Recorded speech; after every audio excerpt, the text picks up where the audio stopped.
You're listening to the JustDjango Podcast. My name is Matthew Frere. I'm the host of the show and creator of JustDjango. In this first season, I'm having conversations with individual creators, founders, and entrepreneurs that are using Django to run profitable online businesses and side projects. This episode's guest is Justin Mitchel.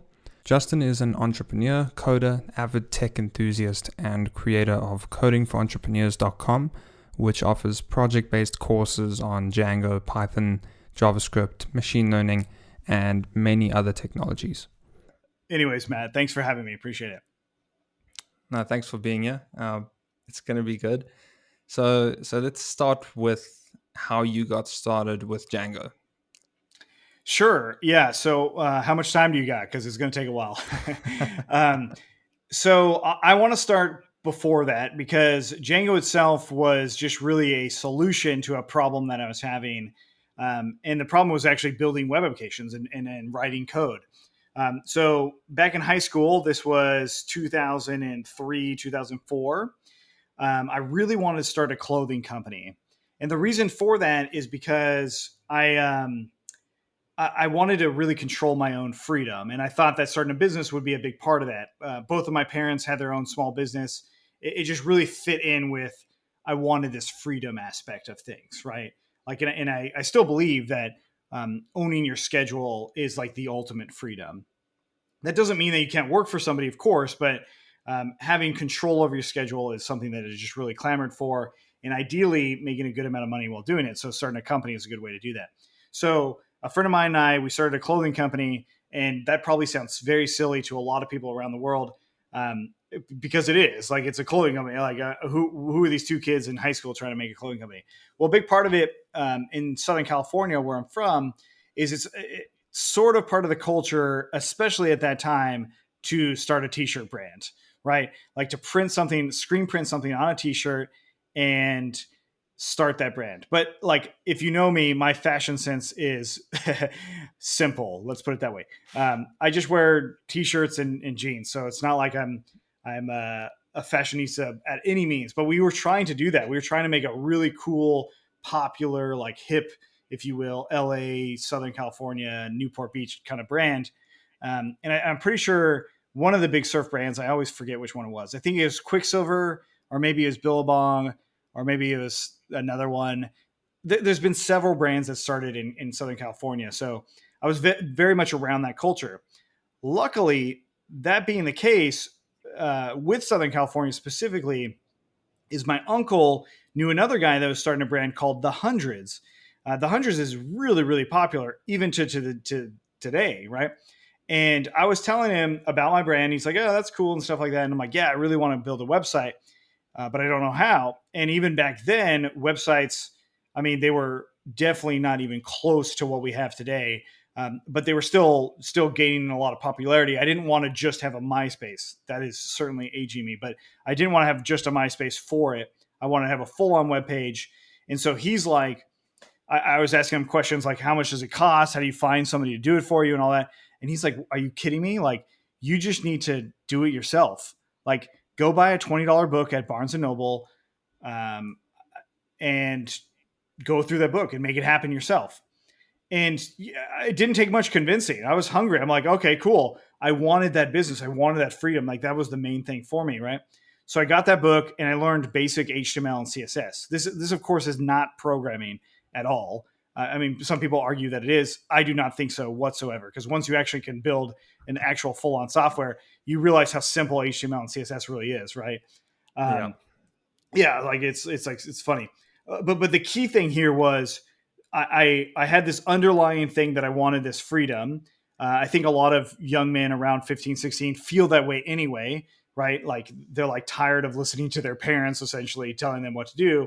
It's like really that time where you are clamoring for even more independence, especially in the US. We could start driving around that age. And so a bunch of my friends were driving, that freedom was really the underlying thing here. But luckily I had influences from Bobby Hundreds. That's what he calls himself now. He introduced me to this concept of just learn it yourself. What are you thinking about? I didn't take a class. I just bought that book and I went through that book step by step. It was a project-based class which if you know me, that's what I do. I love doing project-based things. It comes back to that. It's like, hey, I just wanted to build this simple project.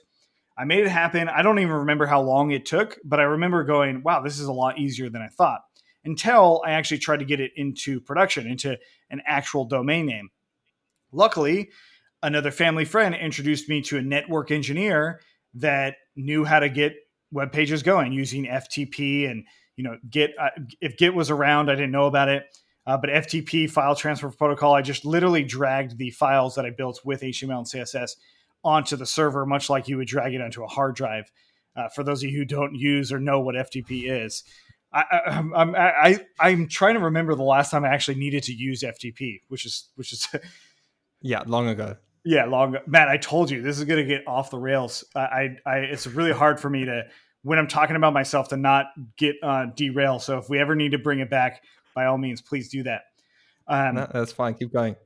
So anyways, this family friend introduced me to this network engineer, and this guy, like, he had a command deck in this loft in his house, and it was like, he had like 5 monitors. He had a server rack in there. He had all these books everywhere. To me, at the time, I was like super into sports. I played video games, but I definitely did not consider myself nerdy. Like, I was like very much sports are first. I played basketball all the time, but then me and my friends, we would always play other sports too. We would play video games for sure, but that was always in the mix of playing sports and trying to be as athletic as possible. So me walking into this, like, this command deck of this guy, I'm like really taken back. Like, what the heck is all this? It didn't really spark like, oh, I should definitely do this. But I did ask him, I'm like, hey, how'd you learn all this stuff? And he's like, oh man, it took a long time, a lot of college, a lot of things. I gotta read. You probably wouldn't be interested in that. I'm like, oh, okay. I didn't think much of it at the time.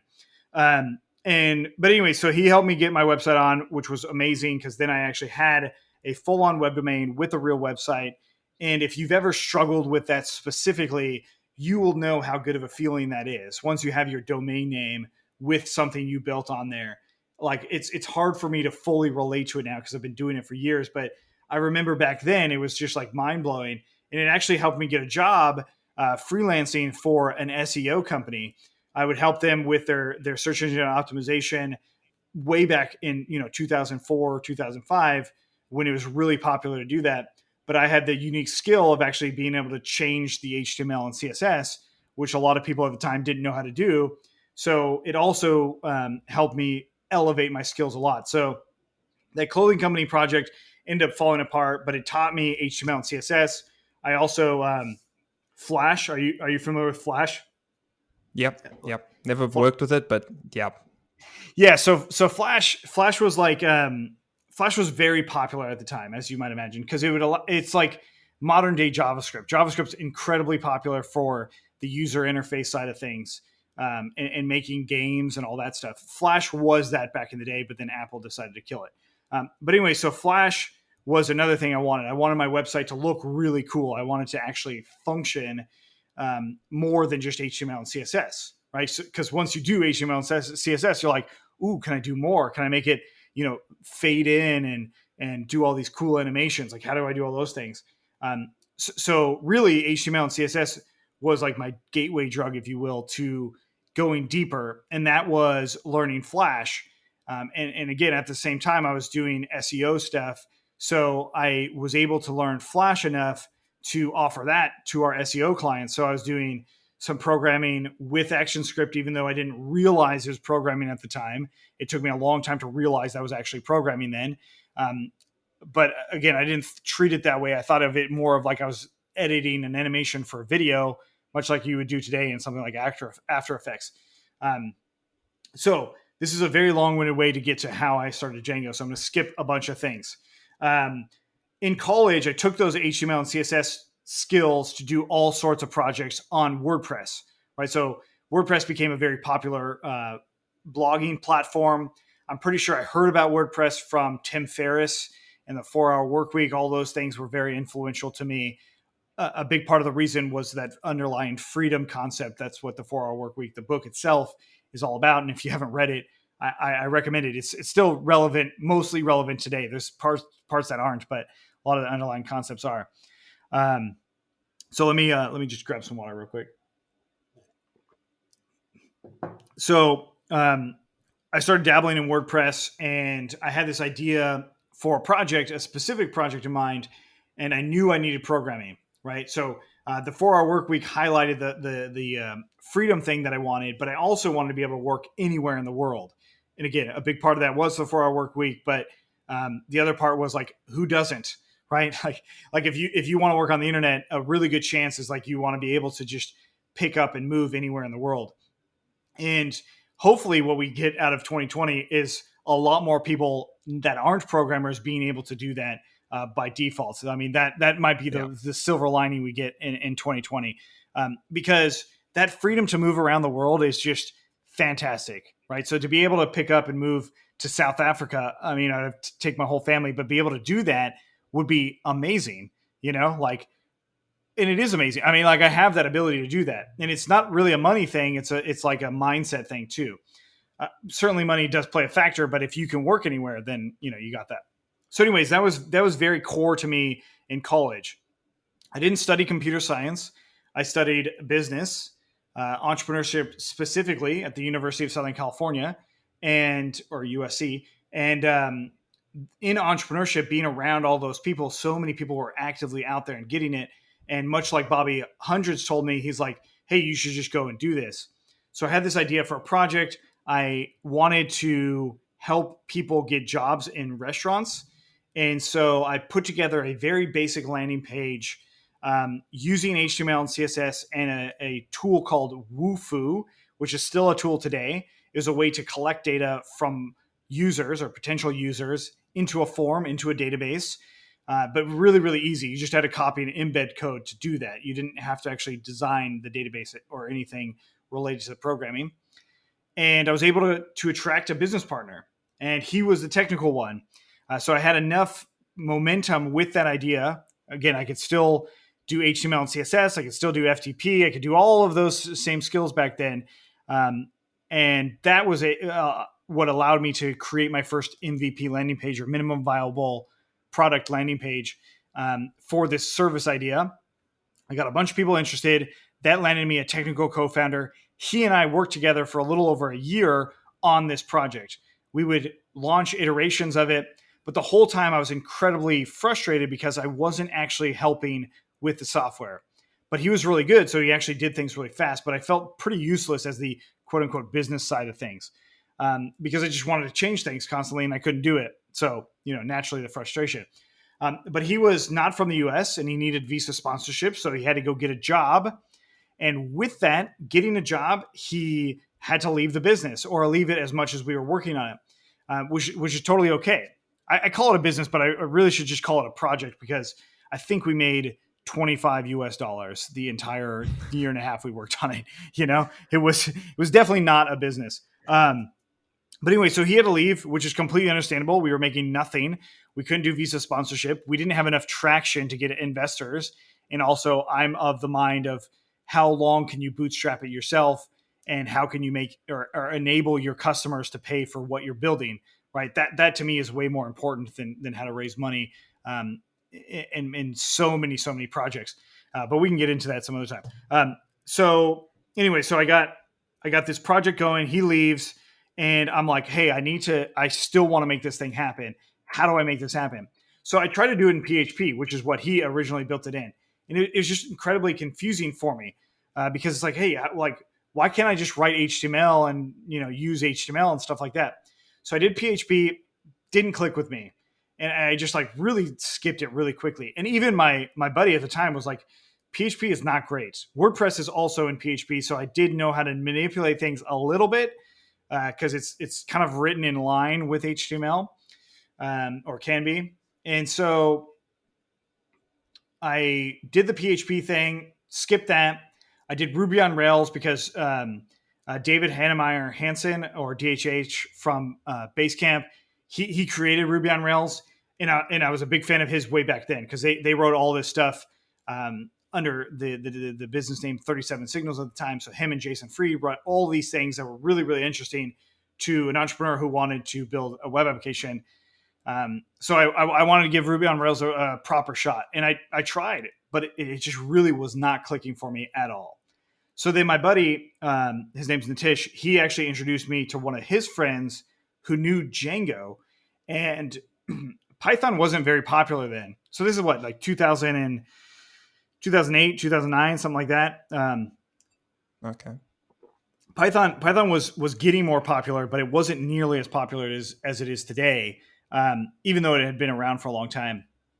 So once I was introduced to Django, it just took off. Like, it totally made sense to me. Something I didn't mention is I did do some Shopify things, and in Shopify, the templating in Shopify is very similar to the templating in Django. So Shopify's Liquid thing is very much like Django templating. And that I really understood well with Shopify because they make it really easy to do. And that was the same case in Django. So not only was I writing basically HTML with some pretty simple syntax for rendering content in Django, it was very much like what's called Shopify. But then also the Python side of things, like actually the views and all that, it was just so easy for me. It started to click, and I was able to rebuild the project that we took a year on. I was able to rebuild in about a month. It was not a good version of it. My friend's version was certainly more stable and less bugs and all that, but I was able to do it all on my own, from learning just basic Django to full on web application ready to be deployed in a month. And I was just like thrilled. I'm like, other people absolutely need to know this. And that's how I started teaching. So There's my incredibly long story on how I got into Django. Yeah, well, it sounds like you were more entrepreneurial, and you were kind of just looking for tools to make the business idea work. So Django just landed up being the end result of that, but you were really trying out all these different things to make the business take off. Yeah, absolutely. I mean, it's just one of those many tools to make a project happen. And it doesn't have to be for your own business. It's just because we can all have all sorts of projects. And to me, it's like you find the best tool you can to make that project happen. Yeah. In my case, at that time, it was Django because it had everything that I needed. It was almost like WordPress, but it gave me a lot more granular control, the control I wanted that WordPress didn't have, So you landed up building the Coding for Entrepreneurs site with Django? Yes, I did. It still runs on Django. It has since 2013. Okay. Since the first iteration. Yes. So just on the side of now, kind of skipping ahead to Coding for Entrepreneurs. Sure. This is now 2013 that you actually launch it. Am I right? Yes. Yeah. 2013. That's like about April 2013, April, May, something like that. So you've been like essentially being a freelance developer or just working with the tools for about 4 or 5 years. So you've gotten the hang of it by that point. Yeah. Well, it was mostly like I definitely did do some freelancing, which, when you have stakes to actually deliver something and you want to stand by your word, which is what I try to do my best of. Freelancing is great for that. It really will elevate your skills because then your clients will be like this, or this. I'm like, oh, I don't know how to do that, but I can make it happen. So yeah, I was freelancing. I can't remember if it was 4 or 5 or more. Like it might have been more like a year and a half, honestly, maybe even less than that. By the time, like the timeline's hazy for me because I like wasn't writing this stuff down. I probably should have, but it was probably about a year before I started teaching. But a big part of the reason to actually start teaching is there, especially Django at the time, there was like maybe 5 other people teaching in the world. Yeah. And they had some great content. Absolutely. But it just wasn't exactly what I was looking for. So that was another reason to start teaching. And that was why I started Coding for Entrepreneurs. Was I technically qualified for it? I don't know. I don't know what the grounds for qualification of teaching a newer language is. Yeah. So, yeah. I mean, I can only imagine how kind of scarce the resources were at that time, because when I started picking up in like 2016, even at that point, I mean, your channel was probably the most recognizable and higher up on the search results if you searched anything Django related on YouTube. But other than that, there wasn't any really kind of consistent well-known brand or just person who was actually making Django related tutorials. Yeah, and I mean, my consistency, especially then, was not great. I'd say, especially on YouTube, right? On my website and some of my other places where I sell courses, it was a lot more consistent. But I totally agree with you. It's crazy that even only 4 years ago, with how popular Django is, it's Yeah. literally the number two most popular framework on GitHub as far as stars are concerned in the Yeah. world, like right behind a PHP one, which has been around longer. I believe it's been around longer at least, but it's crazy. It's interesting to hear your take on it from just 2016. That's cool. Yeah. I mean, it's really exploded because now when I look at it in 2020 compared to 2016, it's ridiculous how many more people are now putting tutorials on not only Django, but I mean, I'm more involved in that space. So when I look at Django, it's actually incredible how much it's escalated exponentially since your time. So, but it's Yeah. great. Yeah, I mean, and I attribute all of that to the hard work of all the Django developers. Um, Yeah.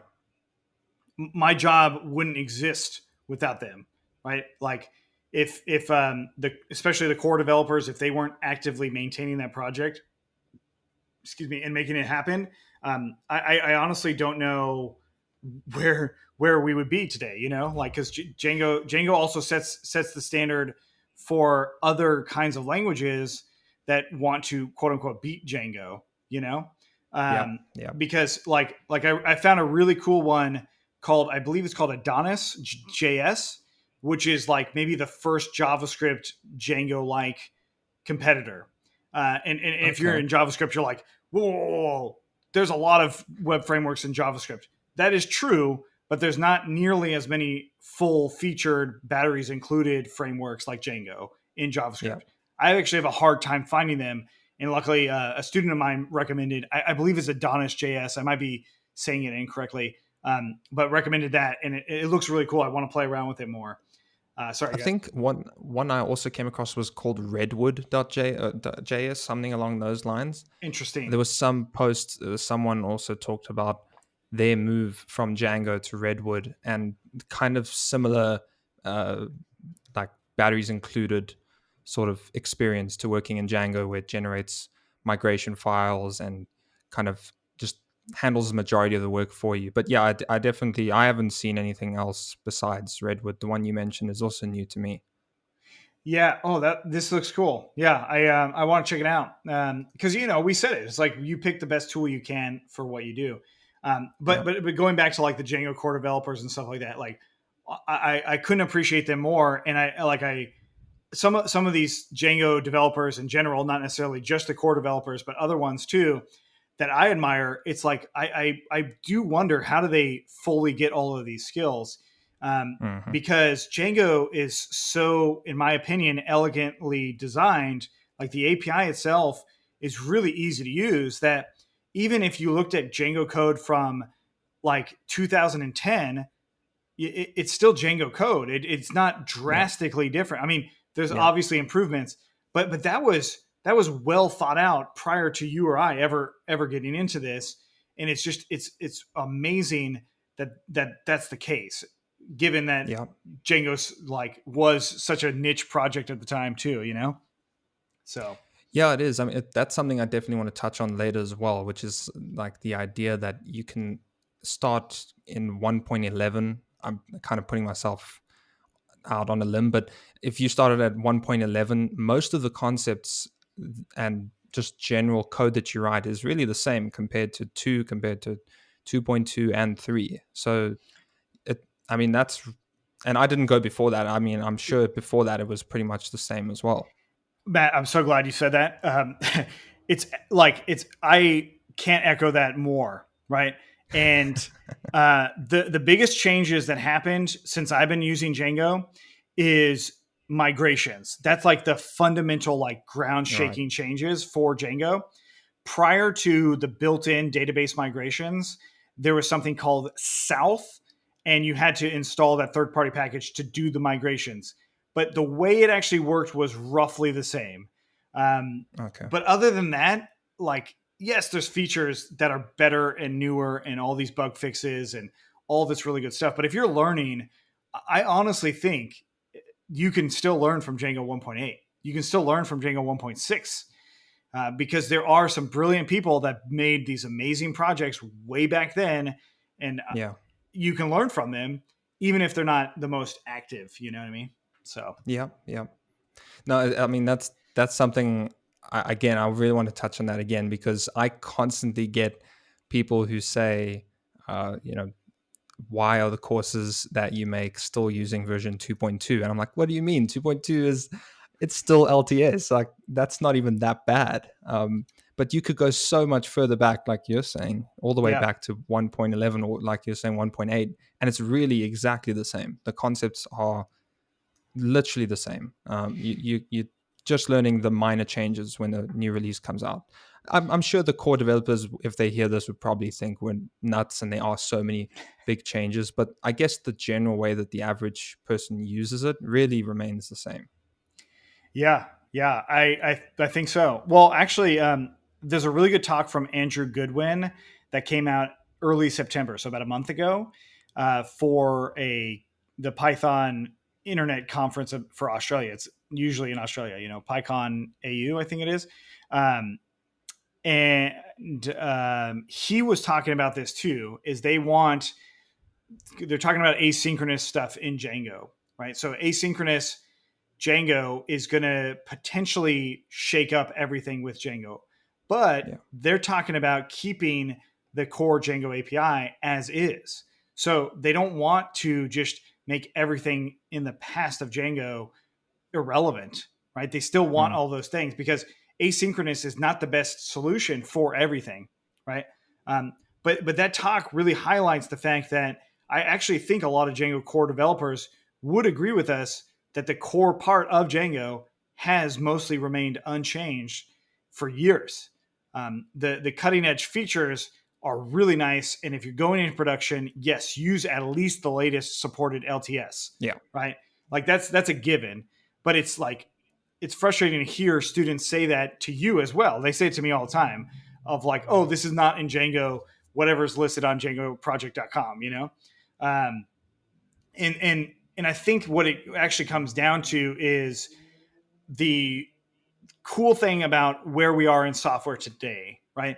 Like so many people are pushing for the newest version of software as a consumer, right? So whether it's your phone or your laptop or something like that, you want that latest version most of the time, right?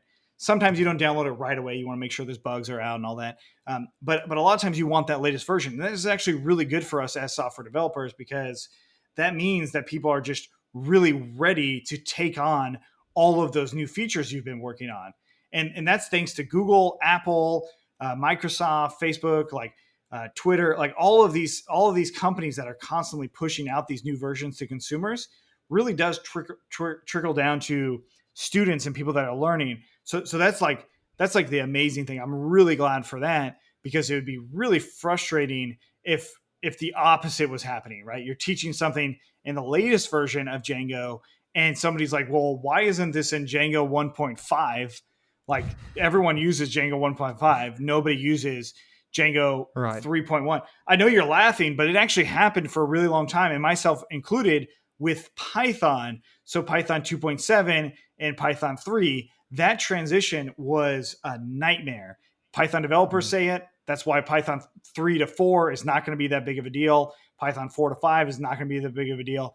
But that huge change in Python, people are still using Python 2.7. And I mean, I was part of that problem for sure. Because I'm like, in my mind, so this is going back a few years now, but in my mind, Apple was shipping production, computers with Python 2.7 built into it by default, right? So I was like, hey, if it's good enough for Apple, it should be good enough for all of us. But obviously, I don't fully agree with that anymore. You should be using Python 3.5 and above, probably more likely Python 3.6 and above. But for a long time, I was adamantly fighting that. So we're lucky that we do have those students that are pushing for that latest version. And I just have to reiterate just what you said. whatever course you're taking, that version of Django, just use what's in the version of the course. I would also say that for JavaScript and any other programming language, use the language that's in the course, because there are certainly changes. But usually once you understand the concepts, those changes mean nothing to you. They're just Yeah. really easy to switch over. So Yeah. yeah, I No, I definitely think echo it's that sentiment. definitely probably again thanks to the Django core team for just making it that easy for us. Because I'm sure they're probably, I mean, I'm not a big Angular developer, but I've heard that that's been a nightmare as well. Just the versions there, jumping between the different versions, and then this was bad. Then now everyone's saying, no, go back to 6 or go back to 5 or whatever it is. So I'm glad we don't have that problem. Yeah, and the Angular thing's another good example that's very similar to Python 2 to Python 3. Angular JS or Angular 1 to Angular 2. I lived through that, and also teaching it as well. It was very, very frustrating, but Angular 2 is way better. So a lot of times it is for the better. But yeah, like I think this is why people love Django too, right? So if Right. you're working with it long enough, you're like, oh my gosh, Django has all these cool new features. Asynchronous Django, how cool is that? That it's now part of Django 3.1, or maybe even 3.0. I can't remember when it was introduced, but like that's amazing. But also, how cool is it that my code from Django 1.8, I probably have to change it a little bit, but my code from then still works today. Like Yeah. it's so fun. So Yeah. thank you, Django developers. So on Coding for Entrepreneurs, you started making courses to teach Django and a whole bunch of other technologies. But the part that I find interesting is that you've got quite a few courses on machine learning. Mm-hmm. So I've seen like there's Keras and TensorFlow, OpenCV. You've done quite a few courses on those technologies. What made you interested in that side of technologies, particularly AI? Yeah. Well, I think if you work in software at any level, and if you read any technology news, you know that AI is going to be the future of everything. And the reason for this is because it's data driven. Okay, so at least now. So that really sparked my interest. I mean, I get students asking me things all the time. So my students definitely challenge what I should know. They ask me things out of Right. left field sometimes that I don't know the answer to. Because I can't, I can't know everything. Machine learning was a combination of that. I had my own interest in it. I can't wait for self-driving cars. It's going to fundamentally change everything, I think. Self-driving cars are driven through AI. Before I had a family and I was married, I really wanted to have a tiny house. So there's this like popular trend in the US where people kind of build their own house on a equivalent of the semi truck containers, those big shipping containers. Right. You build a house roughly that size. It's called a tiny house. And I was like, oh, I really want a tiny house, and I want it to drive itself. Like that'd be amazing. Anyway, so that's a diversion. So machine learning and AI is incredibly popular because of all of the potentials for it, because it's also driven through data. So to me, programming is we assume how the data should be used, right? We make a lot of assumptions on how we should control that data. In many cases, it's correct, right? These aren't bad assumptions, but we assume that like people are going to want 140 characters. How did Twitter know that? Yeah. That was an arbitrary constraint at the time, because Facebook, I think around the same time, Facebook was out and you could write long posts. You didn't have to do that. WordPress was definitely out. You could write long posts. Like, why is it that Twitter decided that? Well, it was an arbitrary constraint that they did to control the flow of that data. Now, that was through testing and all this stuff. But what if you were able to take a step back and just take a bunch of data and then make a prediction on what that arbitrary constraint should be? And to me, that's what AI is. There's this intuition that a lot of developers get and entrepreneurs get that comes to build things like Facebook and Twitter, which I still want to cultivate that intuition myself. But what AI does is just take, it doesn't even have to be necessarily a massive amounts of data today, but some amount of data to make a prediction of what should happen. And to me, that's incredibly interesting, because if you start building Django applications or any web application and it gets any traction whatsoever, you start to get all of this data. Like, how do you decide what course to teach next? Well, if all you know is Django really well, it's probably going to be another Django course, right? Or if you look at patterns on Stack Overflow, for example, a place where a lot of developers come to ask questions, you can start to see additional patterns on there, right? I was lucky to identify that Python was starting to gain steam, Django was starting to gain steam, people buying courses were also starting to gain steam. All of those things are happening at the same time for me. But what if I had an algorithm that was constantly looking for those trends, that I decided what I thought was important or where to look, and then it could actually give me actual proper recommendations with some sort of probability that those things are going to happen? Right. I can't give you that answer right now, but I do know that AI, or machine learning specifically, is a critical piece of doing that. So naturally, So I had to get into it. okay, so when it comes to the algorithms, like you're saying, how much of what you need to know is mathematically focused? So like how much maths do you need to understand to actually get benefit from learning, Keras or TensorFlow? Or are we basically just learning how to use the APIs that are created by other developers? This is a really good question, and I think it's about depth of knowledge, right? So I actually would equate it to how much of database technology do you need to know to use Django? Do you know SQL? How well do you know SQL to run Django? I don't know SQL that well. I mean, I know it, but if I was up against a SQL developer, they would beat me hands down. No Yep. doubt in my mind about it. I think machine learning and math is very similar to that. You can use the built-in APIs. Keras makes it easy. Fast AI makes it easy, or easier, I should say, to just spin up a convolutional neural network or some sort of neural network to do some machine learning. Scikit-learn is another one that makes it easy, that isn't a neural network, but it's other kinds of machine learning. They have a bunch of examples on there as well. So yeah, you don't necessarily have to use or know a lot of math to actually use neural networks or machine learning. You might have to know just generally what's going on, but the media loved calling it a black box. If you want to uncover what that black box is and how that actually works, you absolutely 100% need to know the math to do it.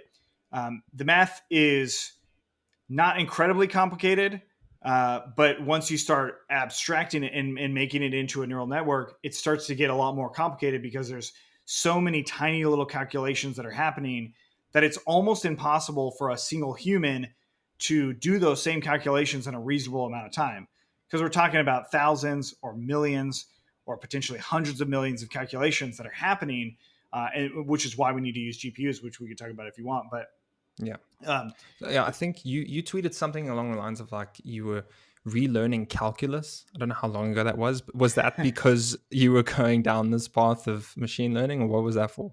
Yes, absolutely. So in college, I took calculus and linear algebra. I think linear algebra might have been in high school. I don't remember the trajectory for me exactly. Calculus too, a little bit of high school. But yeah, I bought two textbooks that are used in universities. One of them, I think I actually used the same textbook in my university. It was like $8 on Amazon, which was great. But then the linear algebra one, I couldn't find one that was cheap enough to use. So I bought one that was like $90 by Gilbert Strand, I think his name is. He has a YouTube. He has all of his stuff on YouTube as well. But something I learned from 3 Blue 1 Brown, the YouTube channel, fantastic YouTube channel that teaches math. He actually mentioned, if you want to actually learn and understand these concepts really well, don't watch my videos. Like, he says that. He has 3 million subscribers. He said, don't watch my videos, buy a textbook and do the problem set in the back. If you can do those problem set, then you come back to my videos and it might clarify some unknowns that you have on there. And I'm like, oh my gosh, that is brilliant. That is absolutely how I learned as well. You would sit in university and classes, and the teacher would lecture and they would go incredibly fast, or at least it felt that way. So you're like frantically writing notes and all this stuff.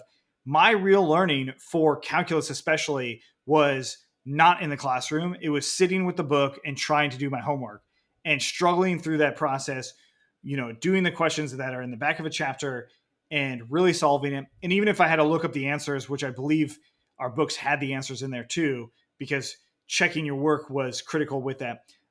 That's why I bought those textbooks, is to really rehone my skills in those areas, because I definitely learned them. But, unfortunately, when I was younger, my learning was a lot more like, okay, I need to pass this class. It wasn't truly understanding. It was like I learned enough to pass the class.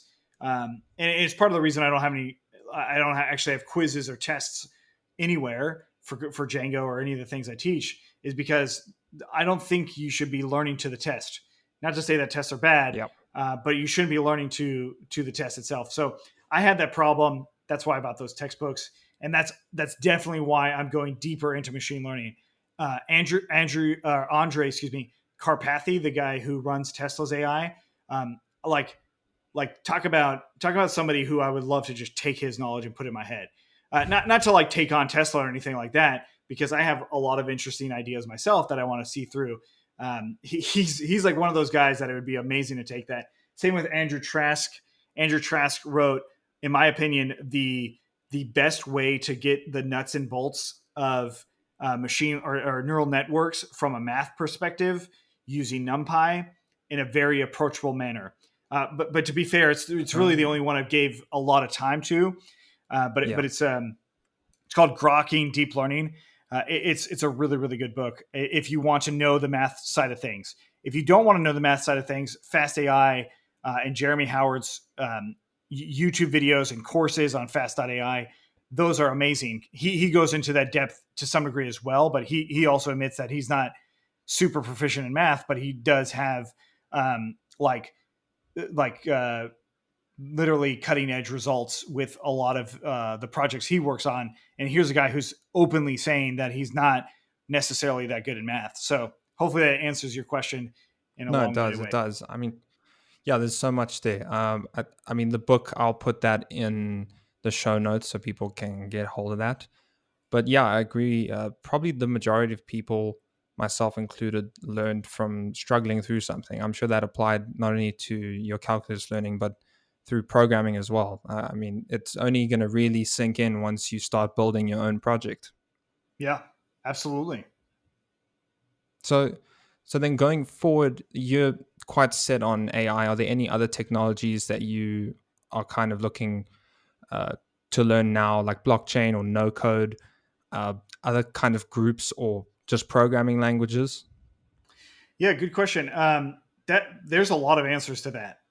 But I think after what my long-term trajectory, I don't have a timeline for this. I probably should add one, but my long-term goal is to really look at any problem and be like, can I solve this with AI and actually be able to do it? Right. The answer is probably going to be yes. To can you solve this with AI, this problem? The biggest unknown for me is like if I can actually do it. So I don't know that answer, but I definitely want to play around with it more. So the next part of that would be robotics and electronics. How do you actually combine hardware that can move with intelligent movement or intelligent decision making? Like I have a Roomba. We don't use it anymore because we have wood floors and it doesn't work that well on wood floors. But when I had carpet floors, Roomba was really cool. We gave it a nickname and all that. We called it Jiggly, my wife and I, and we just a joke thing because it jiggles everywhere and it runs into things. It's jiggly. So there's this weird relationship that I had with my first really intelligent robot, even though it's not that intelligent, but it's an intelligent robot. We gave it a name, right? Do you give your Alexa or your Siri a name? No, they gave one for you, which is, I think, is a travesty. We should be able to name these things because then it gives us that much more of an attachment to it. And there's nothing like robots that do that, in my opinion. So I definitely, I'm pretty sure I heard a TED talk about that specifically. But if you think about that, what we're gonna see once self-driving comes on is, these big cars that move humans are going to be here everywhere, but also we'll see a lot smaller form factors that are self-driving. Perhaps they're self-driving motorcycles, or is how we think of them, but they're going to be like our own little buddies that we say, hey, Jiggly, go to the store and grab me some whatever, you know what I mean? Like, and then they come back and bring you some Oreos, and you're like, yes, Oreos, thank you.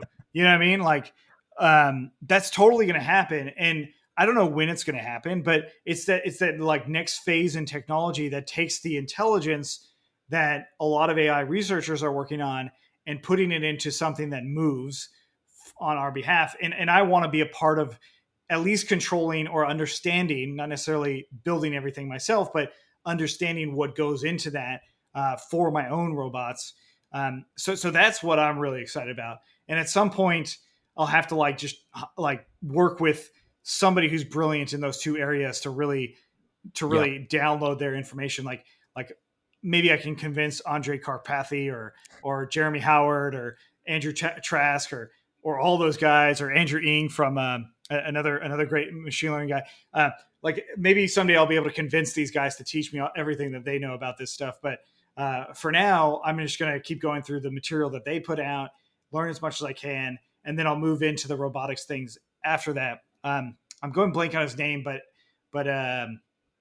Lex Friedman recently interviewed one of the underactuated robotics professors, maybe like a month and a half ago.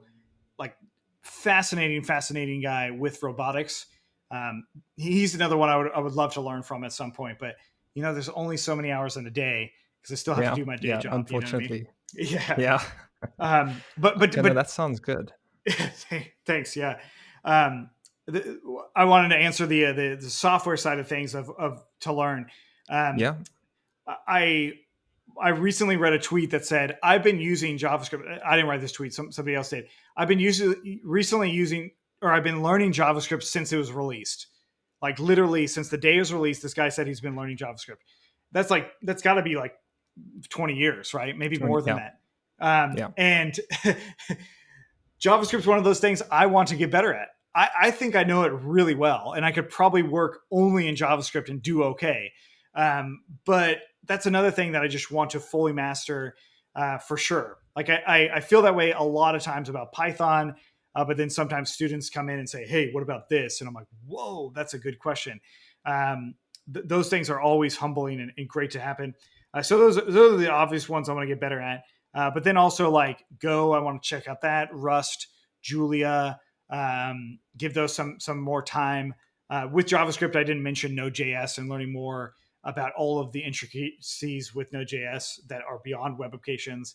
There's just so much stuff, It's really just JavaScript and then every backend and every other tool there is.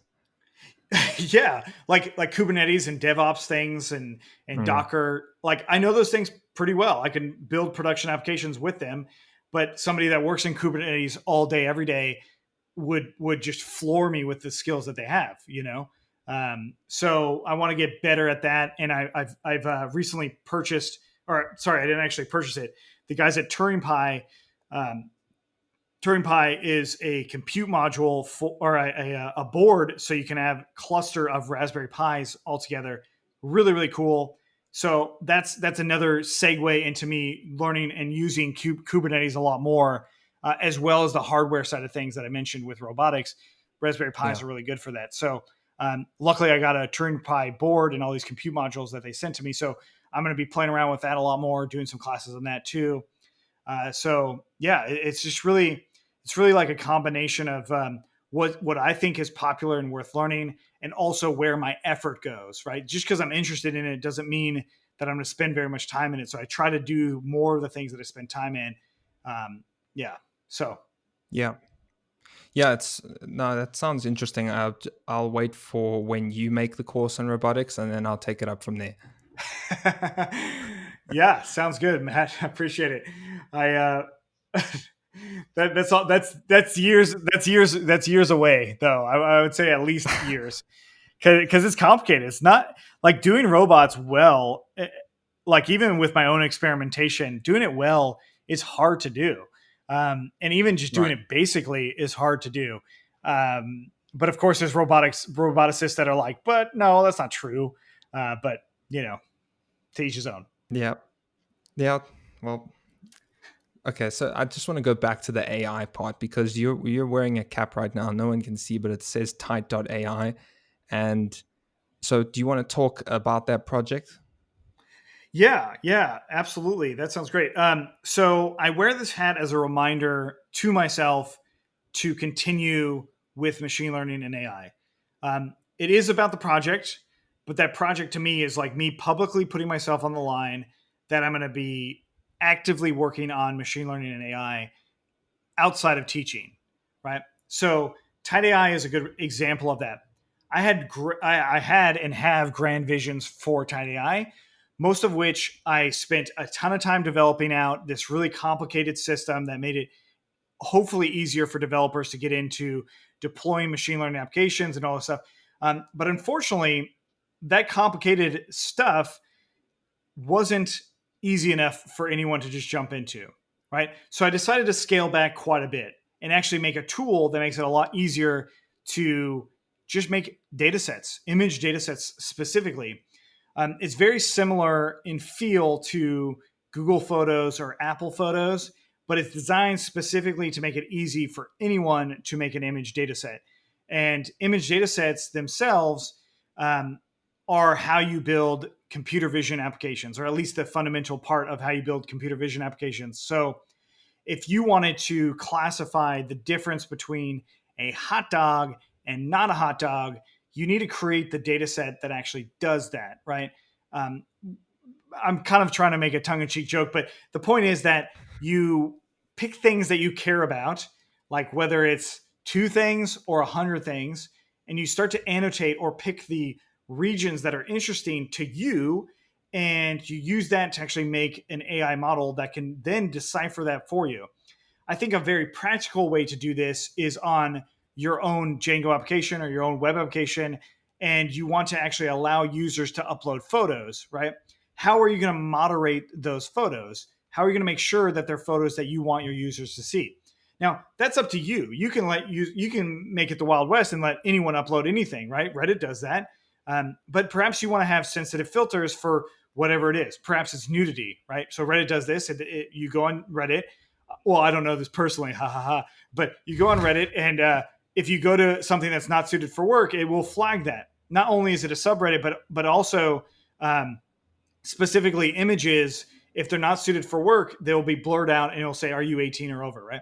That's a way of classifying that image, whether or not it is suited for work or it isn't, right? And the only way you can do this, as far as I know, is by building your own data set. You don't have to use your own data set, but that's where a lot of the value comes in, is by building your own data set and then training a convolutional neural network that turns into a predictive machine that can guess when your user uploads an image or a video, but let's just keep it easy, an image. It will tell you whether or not it's suited for work, as denoted by what you said. You lay out those parameters based off of your data set, and that's where Tight AI comes in. So it's a way to actually make those image data sets as easy as possible for non-technical people, but then also packages it up in a way that's a lot easier for technical people that actually know how to build machine learning applications from a data set itself. So that's where it is right now. But like I said, I have a lot of ambitions for where it can go. You mentioned no code earlier. There are a lot of tools out there for machine learning and no code. Tight AI, I think, can fit in there somewhere that allows anybody to then designate this, this image data set, whether it's suited for work or not, whether it's a hot dog or not. Pick an example.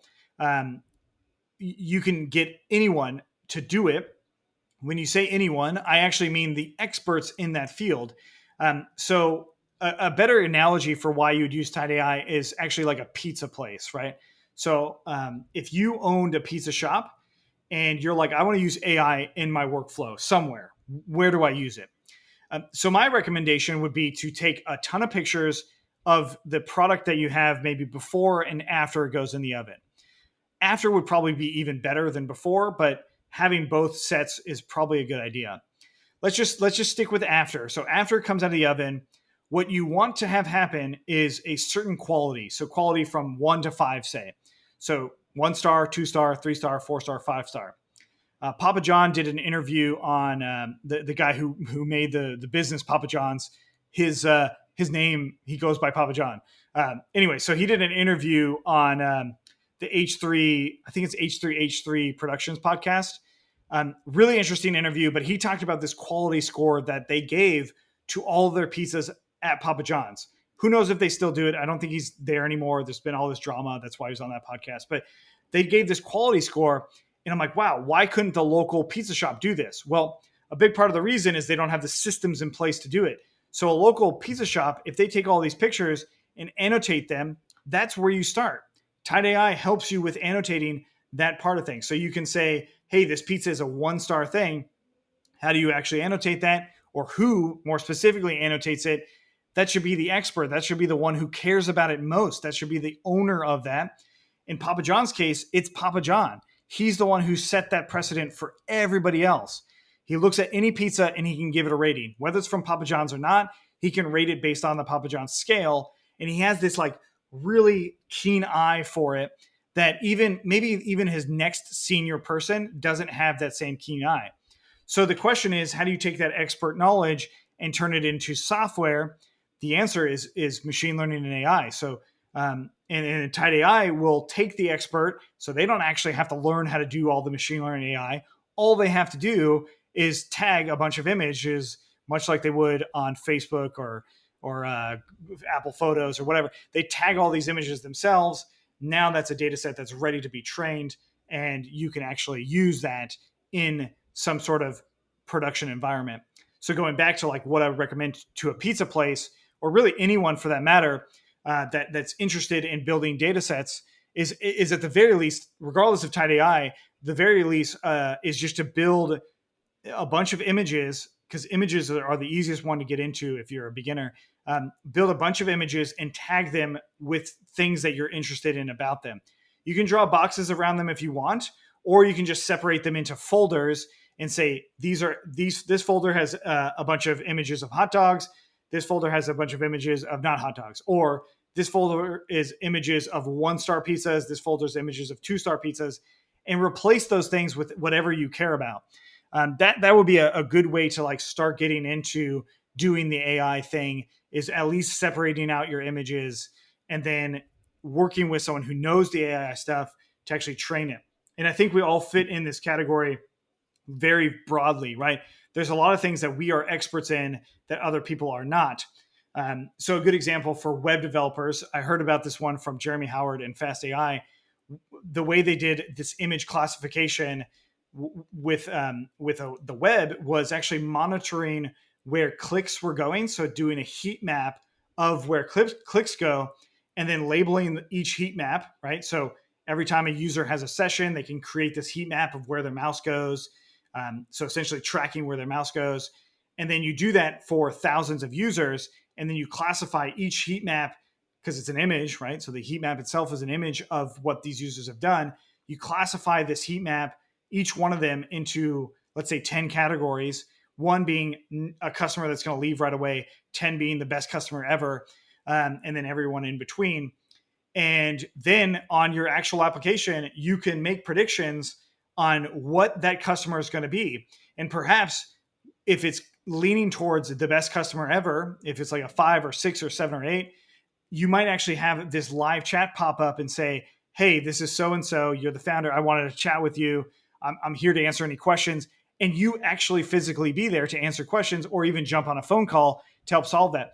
There's no other better way than to do it with AI, because you want to help parse all those things out. So that's another example of the promise of AI that like I think about these things quite a bit, and what makes me really, really excited. And I hope that Tiai will be a part of that. But to me, it's like a much grander thing that's going on with AI in general. So yeah. No, I mean, the UI I haven't played with it, but from the pictures, it looks really user friendly. Thank you. So, and it does kind of look like a no-code tool. So it does look like something that someone who just owns a business and wants to, like you said, bring aspects of AI into their business could do that really easily using this tool. Yeah. Well, the thing is, something else I didn't mention is like, one of the things about data sets is you can't get data that has already happened if you've never captured it, right? That's why big data is like such a big term all the time. But the pizza example, that's a really good low hanging fruit for somebody who owns a restaurant. They can take a picture of literally every dish that comes out. You don't have to label it. You don't have to do anything. Just get a smartphone that's connected to iCloud or Google Cloud or whatever, and take pictures of everything that comes out there, because you never know what you're going to do with that data. Of course, you could also do it with the things that go into it. But that's like something that everybody can do right now. And it's like in 5 years, if you take pictures every day for 5 years, and then in 5 years, there's this no-code tool that makes it incredibly easy to just train a model from all that data, you'll at least have that data. So that's one of the key parts that I wanted to emphasize there too, is like, start getting that data now with whatever tool you're doing, if you're interested in bringing AI to your system. And it'll also help you think about, what are the things that I really care about? What's the most important aspect that I can add to my business now? And I would imagine quality control is one of those like low hanging fruit things that you could do too. So yeah, no, it's super interesting. Thank you. So yeah, I mean, everyone who's listening, clearly, if you're interested in AI at all, you know exactly where to go. So, but so I wanted to ask you on the Python ecosystem side of things. This is more on the web development front. You did a course on Masonite, which is, for people who don't know, it's like a much, I want to say less popular, but still very popular Python web framework. I think it's got about 1,500 stars on GitHub. And you actually had the founder or the creator of it, Joseph Mancuso, who did the course with you. Yep. So I'm interested. That project is very. I'm interested in what the future of that project is. So when you were going through Masonite as a project, how did you find it in terms of the learning experience and dev experience coming from Django? Yeah, that's a good question. So I haven't given Masonite enough time to give you a full, honest review of Masonite, to be honest with you. Joseph hit me up and was like, hey, I would love to make a course and see if we could do something. And I thought that was really interesting. I do think it's great when founders of projects want to be actively involved in the learning of that. And Joseph did that. And I think there's so many features that they built that are incredible, in the sense that they've really thought through what it's like to build modern web applications, and in taking into consideration things like cookie cutter, where you just have a few commands and it will add features as you need them. Or it will give you best practices right out of the gates. Or it'll give you AWS support for your static files out of the gates. I would love to see that in Django at some point, maybe. I'll give the reason for maybe in a moment, but Masonite is, I would actually say that it's almost like a nice in between of Django and like Flask, right? Potentially it's going to go up against Django, but there is a learning curve for sure, and that learning curve is part of the reason I haven't given it enough time to really say, hey, these are the use cases that you'll definitely use Masonite over all of these tools. I would actually say that in general, like, you should pick up the tools that really resonate with you and learn them through your full, like give it their proper due if it resonates with you. So Masonite early on, it did. I was like, wow, this is really cool. This is a good idea. But since I know Django so well and I know Flask so well, I often go back to those things. But that's for me. Not everyone's like that. So Masonite was one of those things that I'm like, oh, this is great. This is going to be really good for a lot of people that might want to learn something different than just Django. But also the fact that the founder or one of the developers on the team, I'm not sure if he actually created it himself, but I do know that he's a big part of the team. And he actually reached out to me and he was like, hey, I want to do this. And we had some back and forth on how to actually do the recording. I think he did a great job on it. Definitely worth watching. I hope to have him teach some more as well. And I can publish some things on that. So hopefully that answers your question. I think it's a promising project that's going to have some legs over time. So, No, that's where I was going to lead to. Is I mean, there's like you said, there's Flask, but there's also Fast API, which Uh-huh. is also grown significantly. I Sure. mean, I think it's at like 20,000 stars on GitHub now, which is quite a lot. And I find the projects that I think will survive are the ones that have the best documentation, the ones that teach the beginners the best. Yep. So I'm interested. Do you see a future where all these Python frameworks can coexist? Yeah, I actually think so because I want the best idea to win. And I think like Fast API is a good example of something that's really coming up against Flask. And Fast API is built on another web framework called Starlet, right? So it's not like it's Fast API by itself, where Flask is a lot more by itself. So to me, the best API, the best ideas should always win. And perhaps Masonite is the best idea. It's just still really early. Perhaps Fast API is the best idea. It's still really early. To me, Django is still the best idea, but that's relevant to the project that's happening, right? So the vast majority of the projects I want to build need users. So Django is the easiest way to do that for me, right? I can do it with Flask. I can do it with Fast API. It just takes me a little bit longer to do it because I know Django almost like it's the back of my hand. But whatever it ends up being, I shouldn't say that. I don't know it nearly as well. Some people just know it like in their blood, you know. But Fast API, Flask, AIO HTTP, Masonite. I mean, there's probably something I'm forgetting. Starlight, like there's, or not Starlight, Starlet. Excuse me. I've been watching The Boys way too much.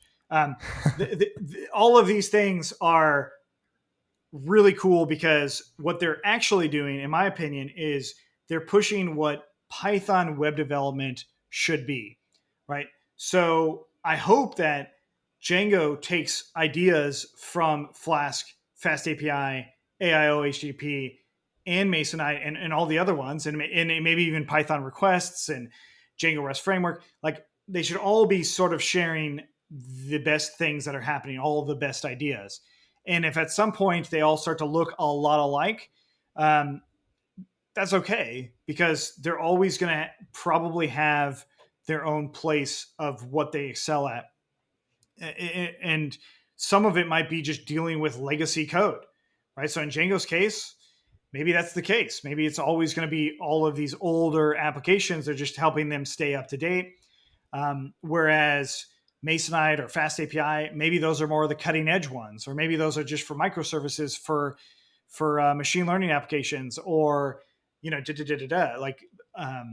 But to me, the battle is to push forward the best idea for applications while also having an opinion about what that best idea is, right? So Django has an opinion on how you should build web applications. Whether that they stated directly, this is our opinion, it is like all of their API choices were opinions that they made. And it's my opinion that they are amazing choices. But what things like that aren't full featured, that aren't batteries included like Django, they allow for other developers to come in early on and say, this is our opinion about how models should be handled, or really database transactions should be handled, or this is how we think templates should be rendered, or we should have actually an API by default with Fast API. That's kind of their thing. It's like it's an API by default. It's not rendering out HTML templates by default. So those opinions, I think, help shift all of us with our web development and all that. And also with Django itself pushes JavaScript developers, hopefully, to push more for things like you said, Redwood JS or Adonis JS. It pushes more for the batteries included things on JavaScript side as well. But then vice versa, the unpacking of objects in JavaScript, hopefully that comes to how you unpack it in Python. I don't know how to execute that because I'm not that good of a developer, but I will say that these ideas should be pushed forward. But if you're learning, you go with what resonates with you. I would love for you to take all of my courses on Django and just tell me in a couple of years, like, oh my gosh, Django's the best. And I did all these cool things with it. that I love hearing those things, right? But it's not for everyone, right? If somebody else says like, hey, I listened to your podcast with Matt on JustDjango, and I went and started doing fast API and I never touched Django, but thanks for saying that I should just stick with what I did. Like that is also a win because it's pushing our developer community forward because we need more developers. That's what it comes back down to. We need more people thinking about how to solve software that have their own opinions about it too. So hopefully that answers your question. No, it does. I mean, well said. I agree. I would like them all to win. Probably all that ends up happening is, like you said, their design choices will target certain groups of developers. And that's why Flask and Django coexist right now. They're both on 60,000 stars, clearly well-valued projects in the community. And they're both here to stay, at least for right now. So yeah. And I would also say that stars aren't a great indicator of how much they're used. Sure. But I'll tell you that a correlation. Hopefully, but I will tell you that I recently started Django. I didn't start it 7-8 years ago when I should have. True. I just recently did it. So, but I've downloaded it myself probably tens of thousands of times, right? For all my different projects when I deploy and all that. Like, so I think if we can get the download metrics as well, but stars are a good indicator of something that's doing well. But you know, there are also like fraudulent projects on GitHub that have a lot of stars. Because unfortunately, there's teachers that are out there. When I say fraudulent, I mean they literally completely copy somebody else without attribution, and then put it on GitHub and they get a lot of stars. So it's sort of tricky to say what stars are, if they're valuable or not. But certainly at the 50, 60, 70,000 level, it's probably a very valuable thing. You know what I mean? Yeah. So there's some things on Coding for Entrepreneurs from the entrepreneurial side that I think would be interesting to talk about. So the first thing is in terms of how you marketed Coding for Entrepreneurs. I remember you talked about using Reddit, and obviously you've got the YouTube channel. Particularly on the YouTube side of things, I think what's tricky, maybe you can disagree, is when for people like us who we make courses that are available for free on YouTube, and then we make courses that are premium and available on some sort of other service of our own. And it's kind of this balance of when you post a course on YouTube, you want it to have value, you want it to, have an outcome, and you want the person to get actual value when they finish this video. But at the same time, you also don't want to make it that they get all the information and they never consider your premium courses. You still want to use it as a funnel at the end of the day. So I'm curious how you've taken away from that, if you've thought about it at all. What are your thoughts on that kind of balance of posting to YouTube and funneling? Sure. So it actually goes to something more fundamental about what I've strived to do is I want to have at least 1,000 true fans. So whatever I can do to cultivate those 1,000 true fans. If you're not familiar with this, Tim Ferriss talks about it a lot. It's an article written by Kevin Kelly. It's definitely worth a read. It's like maybe 10 paragraphs. But the gist is, if you can convince 1,000 people in the world to be your true fan, as in they show up to as many, if not all of the live events as you possibly have, they watch every course you release, they read every book that you release, they buy every course you release, all of those things. Your true fans are going to be the ones that do that. And they're also going to be the ones that tell their friends, hey, you really got to check this out. Hey, when are you going to actually invest the time to learn this, right? Learn Django or whatever. So to me, it's about cultivating those fans, right? So that is the goal number one. And how do you actually do that? For me, early on, to get some traction, Coding for Entrepreneurs, the name itself resonated with a lot of people for several reasons. One, there were the non-technical people, the entrepreneurial people who knew they should learn how to code. Like they felt it in their bones that they should take that time. And then there's the other people, the somewhat technical, that knew they wanted to be more entrepreneurial and also elevate their skills. that's where I was, right? That was exactly where I was. So I fit in that audience really, really well. And so I'm a part of the CFE audience, right? I'm just probably the most active member of it. Hopefully I am at least. So you've got this thing that you're like, hey, I want to cultivate this 1,000 true fans. So how do you do that? Well, I think one way, Matt, is what you're doing here is doing podcasts. I'm honored to be your second guest. But the more you do these things, you hopefully are going to be parsing and helping the people who watch JustDjango and watch this podcast to really get into what you do, Matt, like your view of things, your opinion, and the things that you're willing to put out there for the people you're trying to help. Right. And hopefully it's those 1,000 true fans. Because if 1,000 people are paying you $100 a year, that's $100,000 a year that you're making. That is a great living in 99% of the world, right? That's an amazing living in 99% of the world. That's probably a unfathomable living in 90% of the world, if not 95% of the world, right? But even if you think about it, convincing 1,000 people to spend $100 a year isn't that many people. It's not 10 million people. It's not 100,000.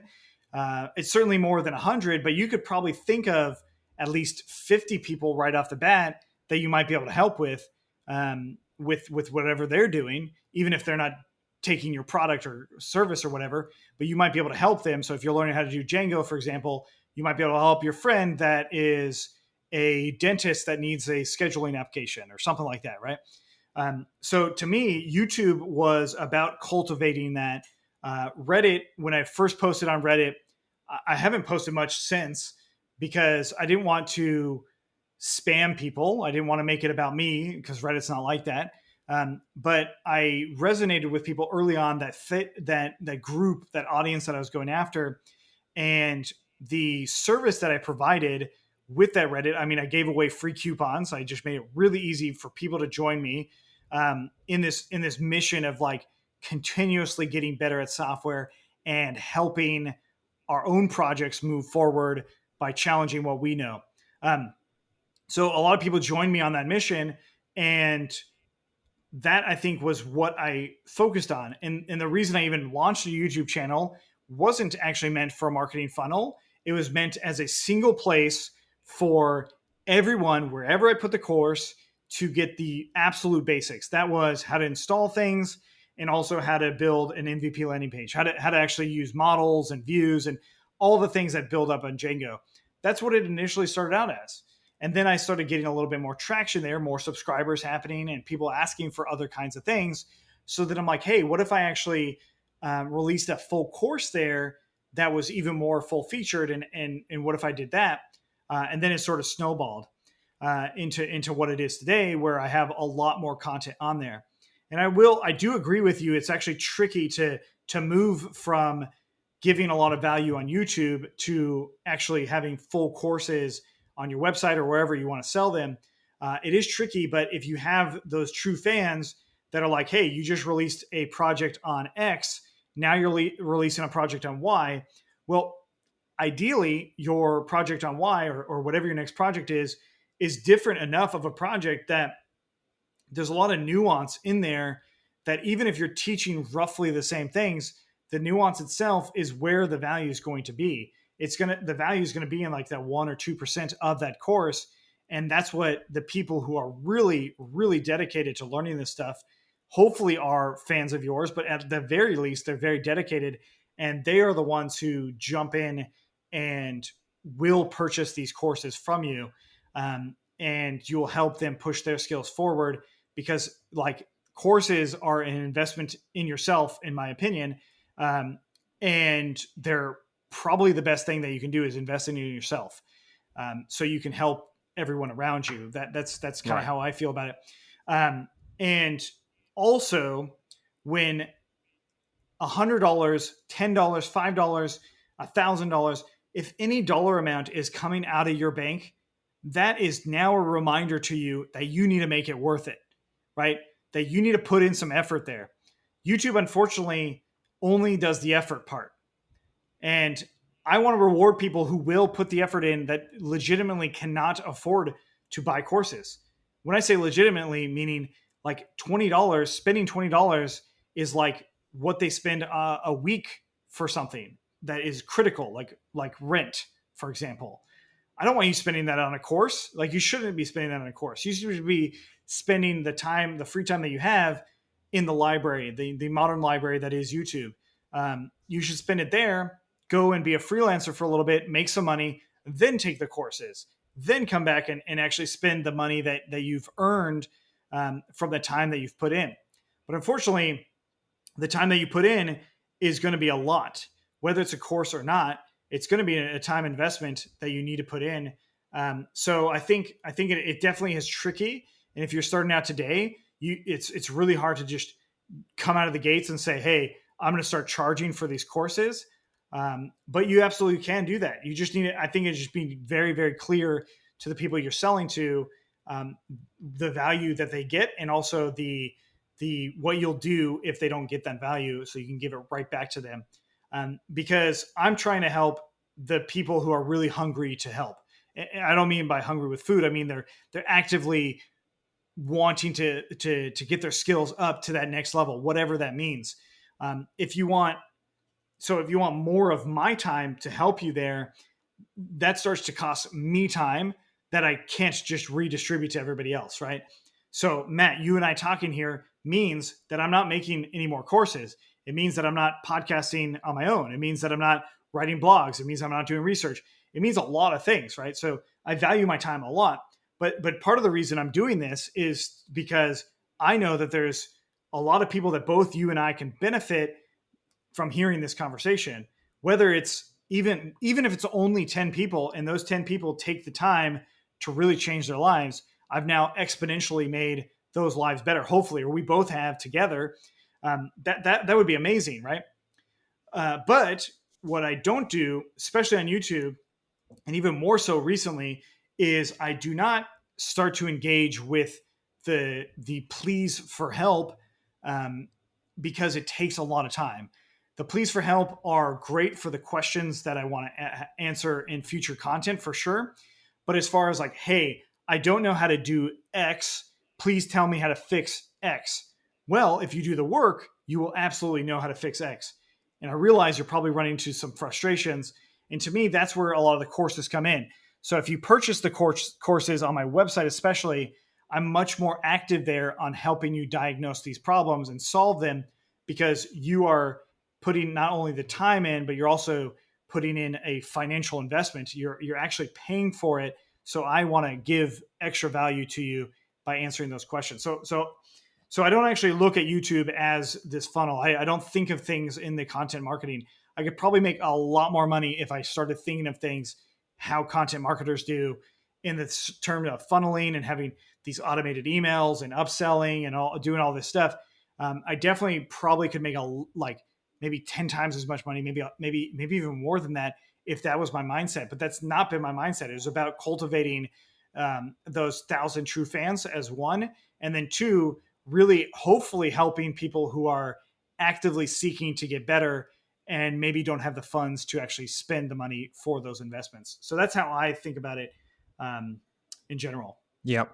No, I mean, there's so much to go through. I think the fact that you mentioned the 1,000 true fans is really good, because I love that concept, and I also try to utilize that in what I'm doing. I think, like you, when you started, you don't think too much about it. You're just like, oh, well, let me just put it out there and just put it somewhere in one place, and then over time, I think you probably, or maybe more myself, start to overthink it more than you did when you started. But what you said in terms of the 1,000 true fans is that, at least to me, it sounds like you're really trying to attach yourself personally, your name, your face, to Coding for Entrepreneurs, because it's got to be a lot more personal, because at least, like you're saying, you want them to be fans of you. Yeah. Is that exclusive to Coding for Entrepreneurs, or do you think you can have 1,000 true fans of a brand, or do you think this really is a more personal thing? Yeah, that's a good question. I mean, it's actually hard to answer because Coding for Entrepreneurs itself is basically Justin Mitchell's coding class, right? It's just, it resonates with the particular audience. I probably need to have more guest instructors. I probably should move it beyond just me from a business perspective, right? And also to help my students as well. Like, you think of some of the other platforms that teach software, they have a lot of different instructors, and that's often what's best for the students. So it ends up being a lot more like, hey, this is my personal class. These are the things I'm doing. And I do struggle with this as far as, is this really just Justin Mitchell's class now, or is this really Coding for Entrepreneurs? And it comes back to my allocation of time. Do I spend time trying to find and hire other instructors, or do I spend time learning and building better content for the students that I have? To me, it's always been about building for those students, maybe at the detriment of my offering. Of course, absolutely, right? So like, I started in 2013. Coding for Entrepreneurs started in 2013. I think there's been a number of projects that started in 2013 that are phenomenally successful today. I think Uber probably started in 2012, 2011. Uber's who knows where the future of Uber, and they've definitely had their problems, but you know what Uber is. You know what I mean? Like, everyone knows what Uber is, and it was and can be still a multi-billion-dollar company. And all of that is because they built a team and they built systems and they did all this stuff. That also is really, really interesting. But to me, I don't really want to manage a team of 1,000 people. I don't want to have 10,000 lives that I'm responsible for. I'm responsible for 4 lives, myself and my wife and my 2 children. That is what I am driven to be responsible for. Like, if I go beyond that, I might lose my hair, or go great. Like, I look at someone like Elon Musk, and I don't understand how he does it. Maybe he has, and he probably does. He probably has people that love managing other people. And perhaps that's the key, is to find somebody who actually does like doing all those things to partner with, and they just handle that stuff yourself or themselves, and you just trust them and just build a business that way. So from the business side of things, there's a lot of things that can be improved. So yeah, it's definitely turned into a lot more of like, this is Justin Mitchell's thing. And in some cases, people just resonate with Coding for Entrepreneurs, and then they get to know me, and hopefully they become my fan, and then they just want to do everything that I do with me, but I think a lot of it is still about Coding for Entrepreneurs. I have 100 subscribers on the Justin Mitchell YouTube channel. I have a lot more than that on the Coding Entrepreneurs YouTube channel.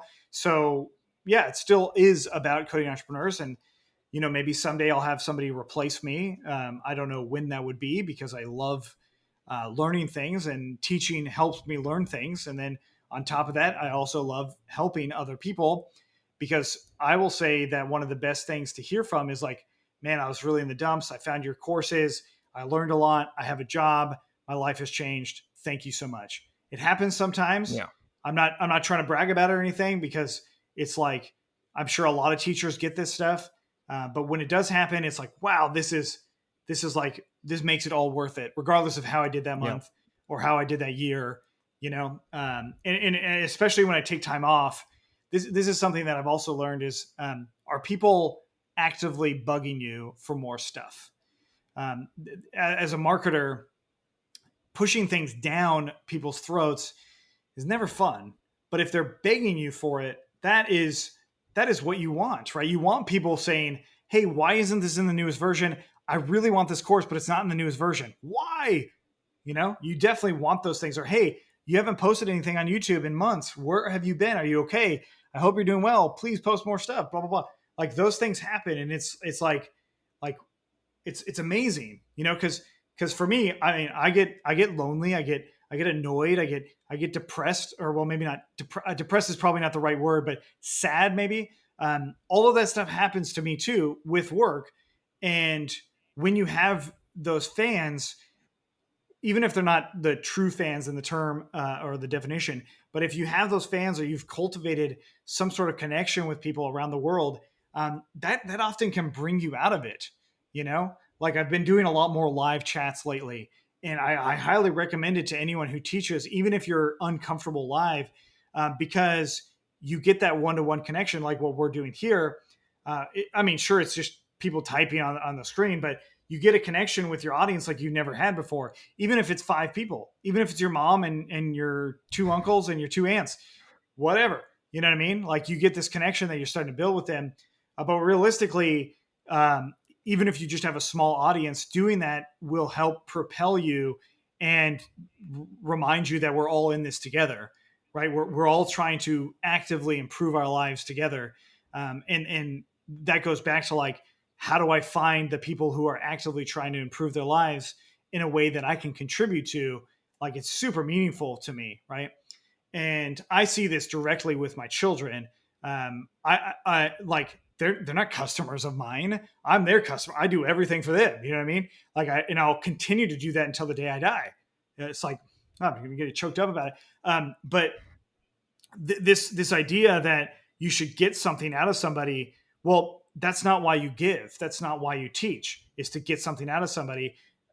It's much more about you give with no expectation in return. And then when you do things that cost money, because we all have to pay rent, we all have to pay for food, and hopefully we can live an amazing life, a rich life where stress goes away so that the work that we do is not stressful anymore. It's not a job. It's a mission. It's like it's our calling. We're like actively pushing and pursuing for those things. That is what I want. I don't, and I want that for other people too, because I've been fortunate enough that happened to me early on in my business, but it was this specific business. The business prior to it, the one that led into Coding for Entrepreneurs, was devastating. Like we were featured on CNN. So CNN, big news channel. We got a huge influx of people that signed up for the service, but 0 customers. That was incredibly frustrating. And this existential crisis. I went to supposedly one of the best business schools in the world for entrepreneurship, if not the best entrepreneur program in universities in the world, at least top 100 or top 50 or top 10. Let's say it's one of those things. And here I was failing at this business. It was incredibly demotivating.